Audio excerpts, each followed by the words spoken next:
因为你知道牧场会产生很多的废水出来，那我们以往的话呢，我们会去就是经过我们的污水处理设施3段的处理之后呢，它会直接排出去。那当然我们排放也不是随意排放，我们也是有去跟水利会申请排放许可证，那去排放出去。可是它会依照你排放的量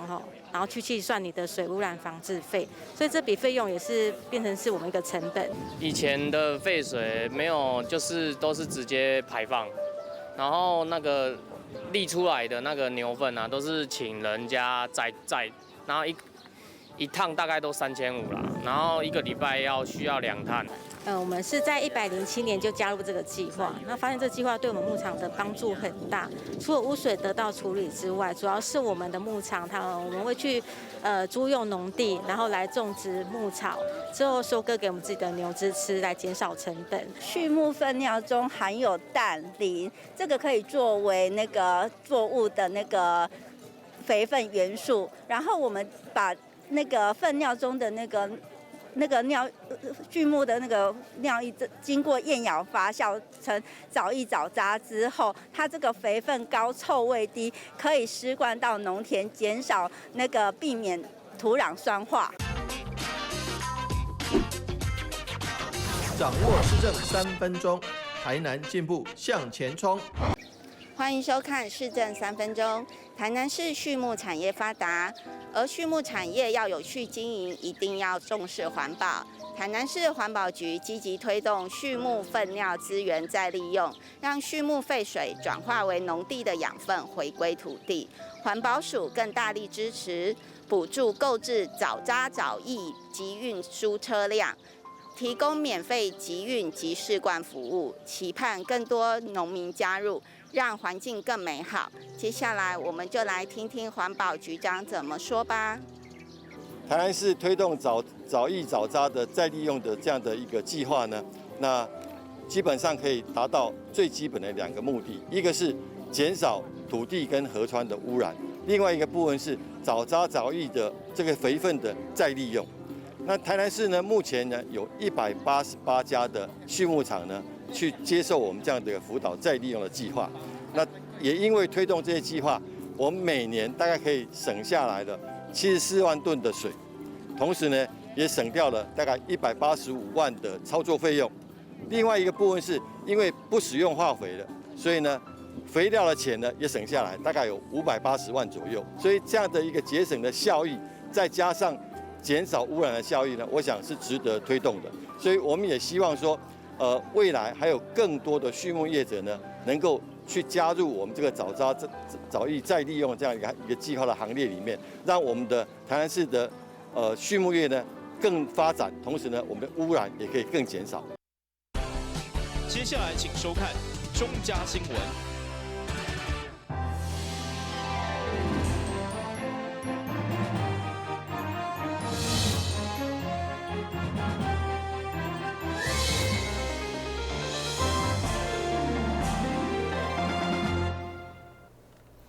另外是阮家欢迎收看8月5号礼拜4的中嘉台南地方新闻。停车收费原本就是天经地义，不过议员李定国认为，伫偏僻的公墓中卫区来维修收费停车就有检讨的必要。议员认为，原本无收费车辆停甲满满，现在改收费以后，车辆停去别位，所以议员建议收费标准会当参考其他5都的做法。议员李定国表示，伫个全台22个县市，只有台南的路边停车收费要收到暗时10点，而且嘛无其他县市按照次数收费。议员以利用公墓中卫区画设路边停车收费价为例，原本无收费的时，车停甲满满，现在收费以后，车拢刷去别位。对此，议员认为收费的办法是毋是有必要来检讨？二王公墓湿地重划，我们忠孝路的部分，可能因为整条路弯弯曲曲，很多的转角可能停放了很多的车辆，可能影响到别人的视线或是怎么样。但是我们的做法并不是说在我们的转角处画设红线，让他们不要再停那个位置，因为那边可能当初都没有很多的管制在那里。但是我们现在我们交通局的做法是整条沿线全部画设收费停车格。停车路边停车要收费之前，其实我们会邀请当地的相关的这个民意代表或者是里长或者是区长来做相关的沟通，所以有可能是在您刚提到忠孝路的这一段，或许前置的这个沟通作业还不够完满，所以这个部分我们也会来改进。收费14个小时，从8点到晚上10点是14个小时，对，这我们比别人大概多1/13或1/12。是，但是我们的费率你可以看到，有的1小时50元、60元、100元的都有，我们最高是1小时30元。所以我承诺你，就是说我们这个部分我们会再去检讨我们的收费区间，还有收费费率。那最重要是希望说车子停了就走，而不是希望说那个变成它的专属停车位。除了停车收费的问题，另外议员嘛关心民众临时停车，伫个无违规的状况，结果被店家报警，影响出入，警方马上透过监理系统来通知车主。议员认为，安尼是毋是符合规定？对此，警察局长回应：警方协调，符合民众的期待，嘛是一种的为民服务。台南新闻引根刘品言采访报道。为了拼经济，中小企业申请工厂登记，各县市欢迎拢袂赴。不过，议员林养义却发现，台南的工厂登记申请的人员上少，造成申请过程上慢。服业者认为，敢若是咧刁难。对此，市府回应会调派人力，绝对无刁难意思。中小企业为开设公司工厂，一般拢爱先向市府主管机关来申请工厂的登记。不过，议员林养义认为，伫个外县市拢有真派人力，速递审核的过程，议员建议，莫因为人力无够，互中小企业认为主管机关是故意咧刁难，该真派人力审核就爱增加人力。我讲我啦，青花市场讲咱个审核人有较少，啦。我希望讲哦，伊爱加编几个啊，加编几个临时的，咱高雄市有编5个。专门咧办登记的，定工厂登记的，较袂互这中小企业这头家误会咱台南市政府刻意这样刁难，这非常冤枉啊！吼。我们有做一些业务上大家的协助啦，吼。对啊。那现阶段里面，大概我们从明志跟永华大概有8个人，那我们因为辅导团队也常驻2个人进去。卡数也无够，加编2个啊。嘿。审早流程人审较紧的吼。是。除了关心工厂的登记。另外，议员嘛为最近好大雨，建议水利局要摕出水利把关的专业，做好防洪治水，莫去管太阳能的代志。议员认为，真侪太阳能拢是财团的经营，如果想要刻意来发包，太阳能恐惊会互人认为是独立财团。台南新闻引根刘品言采访报道。这算议会有议员关心单市房地产相关的问题，其中议员吕维印就针对台南空厝的比率来探讨，希望市府找出控制房价不断飙价的办法来照顾少年人。另外，议员尹爱达理则针对包租代管加租金补贴的资格放宽向中央请命。议员吕维印依然市厝价调起，对2016年到2021年。5档内，台南市的厝价成长达到18.85%，而且空屋率竟然高达13.8%，是6都内底上悬。厝价不断的提高，但咱市少年人的薪水却无明显的成长，所以造成真侪少年人买袂起厝来住。议员希望市府会用针对这个问题做出具体的改善，并呼吁市府针对社会主体的兴建会用赶紧，先对租金补贴。包租代管方面来加强落实，帮助少年人会用伫台南来听会起。咱台南市的空屋高达7.8万户，而空屋率13.8%，是6都内底全国内底上界悬的啊！好，这代表啥？这代表的是咱的房屋是来集中伫某一部分少数人的手中。所以，代表的就是咱的高房价，其实相对的，是因为可能背后有某一种差错的原因所来造成的。但是，咱看到咱的房价一直在起2成、起3成，甚至蛋黄区也有起到5成的嘛哦。但是，咱若倒转来看，咱台南市的这个劳工阶层，也是少年家朋友，伊的薪水敢有增加？咱台南市的这个少年家朋友，伊伫这个可得所得，这个所得中位数内底，其实是6都内底上介低。其实有出在部分，包括着咱要来改善这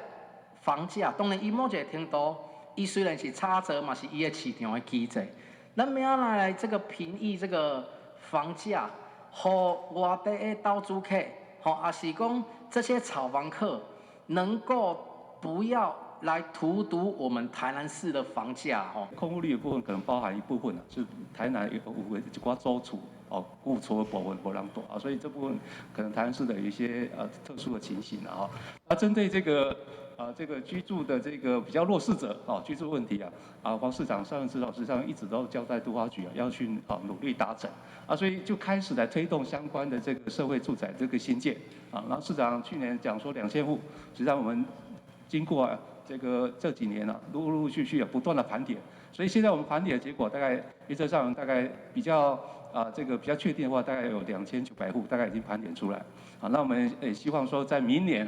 大概有将近2000多户，大概都可以来动工。另外，营爱打理嘛，针对社会主体以及包租代管的相关问题，向市府来讨论。议员希望中央会用针对租金的补贴额度，加包租代管的分配额度来放宽。因为台南市目前欠债的租厝至少14.71%，表示真侪市民伫咧台南也是无家己的厝通好住。同时，议员嘛呼吁中央会用将社会主体的政策宣传做得更较落实，互更侪人知影相关的讯息甲资讯，以落实居住正义。台南新闻林跟刘品言采访报道。电视剧《戏说台湾》5号伫四昆新龙山寺庙前举办四昆新黄昏的开架典礼，会中也请市长吴伟霆、主委吴志祥甲侪在地议员共同见证，预祝拍片期间一切顺利，播出以后有真悬的收视率。电视剧《戏说台湾》这次来到台南，要来制作以四昆新龙山寺清水祖师的民间传奇故事改编而成的电视剧。5日这天，剧组伫四昆新龙山寺庙前举行隆重的开镜典礼，邀请市长吴伟霆、龙山寺主委吴志祥、议员薛淑慧、林美燕、吕维应、李启维、罗坤福，以及西来安董事长詹正义、副党林子云等有奖代表、地方士绅等，做伙来开镜，预祝电视剧收视长虹。祝我们龙山寺祥和民生，享乐满天下。2拜，祝我们这一次参与戏说台湾，在我们台南龙山寺我们来拍摄期间顺利平安，能够把它完成。3拜，也祝我们这一档四科生分明，收视长虹。而且非常感谢咱三立戏说台湾所有的剧组团队来台南咱的龙山寺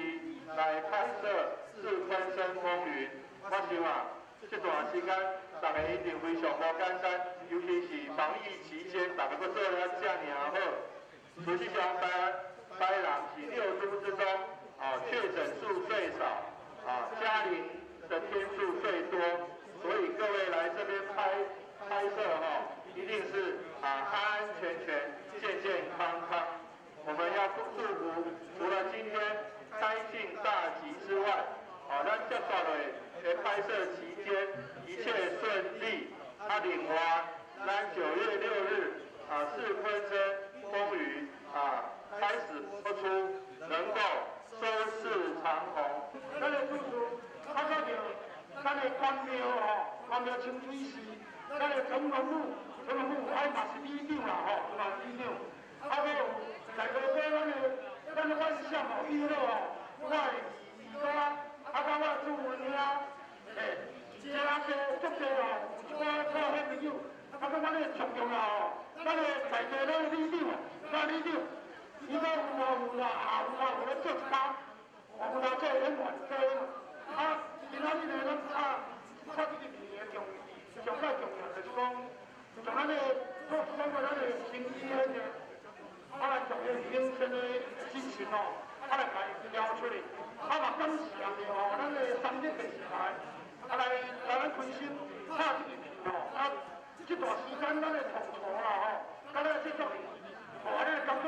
情况，加码立长老的感谢。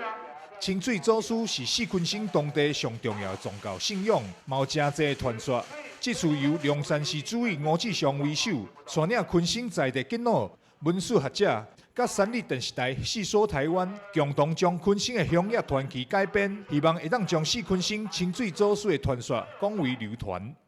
台南新闻张硕维采访报道。先听闻一个，马上转来新闻现场。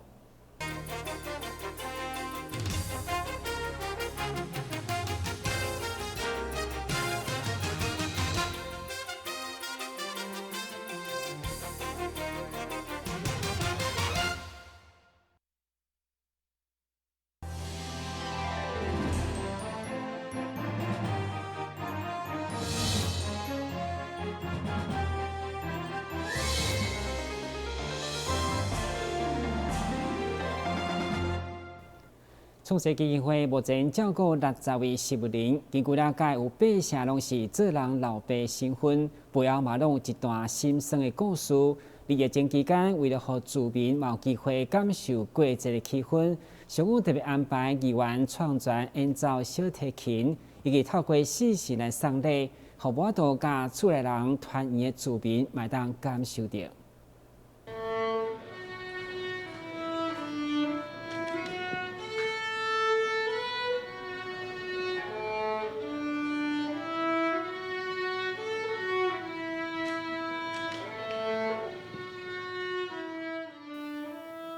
并写的热心公益议员创全，透过优雅的小提琴演奏，嘛为创世基金会赞声，表达上大支持。特别受疫情影响，创世为了保护植物人受感染，拢暂停探访。不过父亲节特别到啊，院中的阿辉伯佮先嫁做阿公，所以特别安排查某囝透过网络视讯，和查某孙甲阿公见面。加上爱心企业相胜国际，嘛象征性穿越时空，送上大心的婴儿用品，和阿辉伯感受迄份团圆的气氛，场面相当温馨。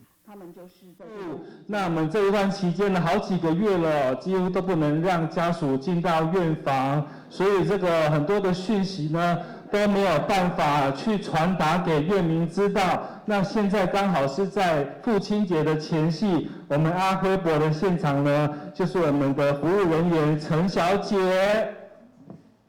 嗨，大家好。这段时间只能透过我们的视讯。透过我们手机上的视讯，或是透过影片的传递的部分，让家属可以跟我们的阿辉伯就是聊聊天，然后看看他新生的小女儿。好，那这个感情其实是不会因为疫情而忘掉我有个爸爸在这里。那也因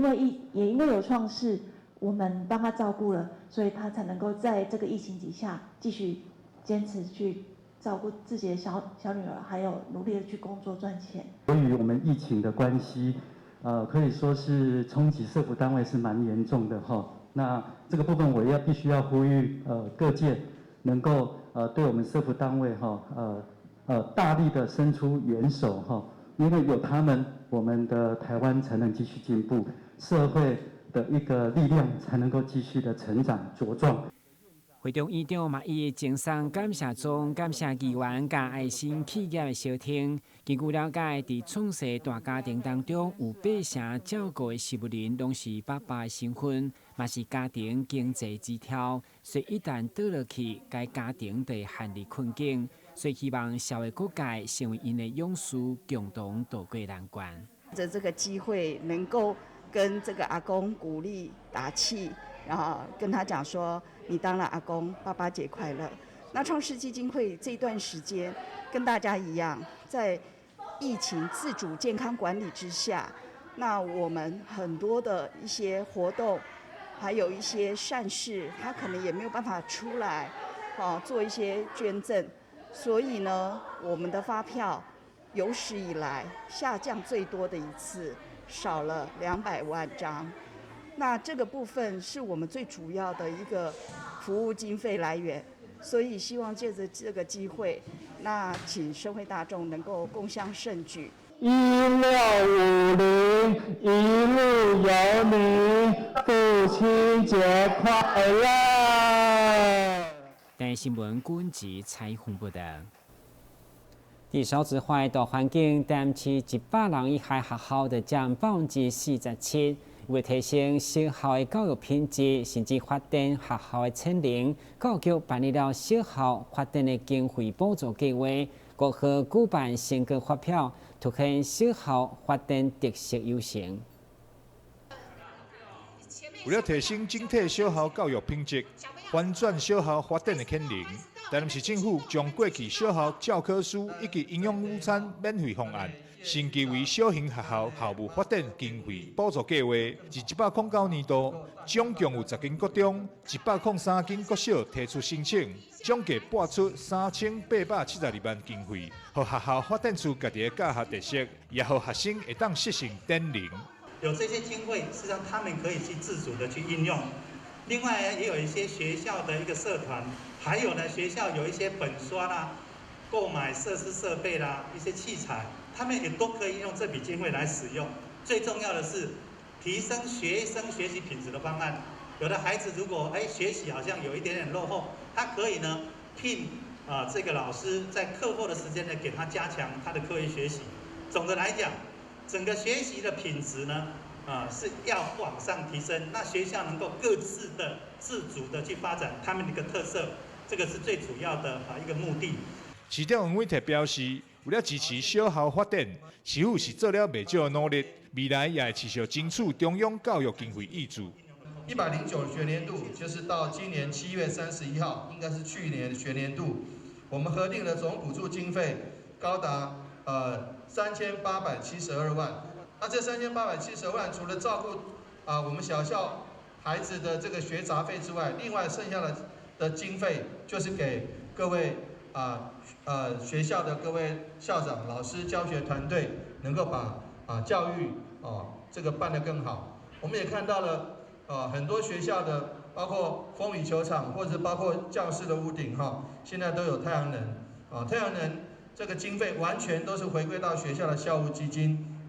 使得校务基金能够更充分，包括改善同学的教学环境，或者是让一些软硬体设施能够更充裕。小型学校校务发展经费补助计划，协助小校发展出教学特色，希望让学生得到适性发展，创造人生无限的可能。台南新闻张硕伟采访报道。下面来关心详细天气变化。